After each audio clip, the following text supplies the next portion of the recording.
ভালোবেসো একবার। আসলে অনি আমার গলায় এই গানটা শুনতে খুব ভালোবাসতো। বছর 5 আগে আমরা যখন এই ঘরটায় আসি তখন ওই জানলার বাইরে একটা চাঁপা ফুলের গাছ ছিল। প্রত্যেকটা মানুষের একটা নিজস্ব গন্ধ থাকে, প্রত্যেকটা গন্ধই কিন্তু আলাদা। 2 হাতে 2 দাঁড় ধরে সে আমাকে তুফানের নদী পার করে দেয়। অনি যখন অস্ট্রেলিয়ায় পড়তে চলে গেল, ওকে না জানিয়ে ওর একটা রুমাল আমি আমার কাছে রেখে দিয়েছিলাম। আচ্ছা, আমাদের ভালোবাসার কারণের মধ্যেই কি বিচ্ছেদের বীজ লুকিয়ে থাকে? কিছু ফেলে যাচ্ছি না তো? এক্সকিউজ মি, আমি কি এই বেঞ্চটাতে একটু বসতে পারি? এই বেঞ্চটা আমার না, আমার মানে আমি রোজ এখানে বসি আর কি। ঠিক বলেছেন, ডেলি প্যাসেঞ্জার, একই ট্রেন, একই সময়, একই সিট। আমি তো সেই জন্যই সকাল হতেই বেরিয়ে পড়ি।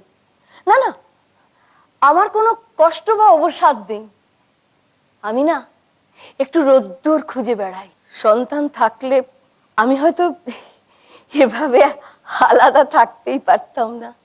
আর একজন মানুষের সঙ্গে থাকতে থাকতে কোনটা যে তার অভ্যেস আর কোনটা যে আমার, সেটাই কেমন একাকার হয়ে যায়।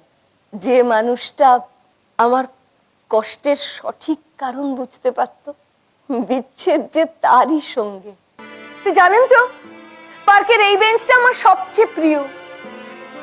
এর পাশে কোনো গাছ নেই, ঝকঝকে রোদ্দুর আসে এখানে।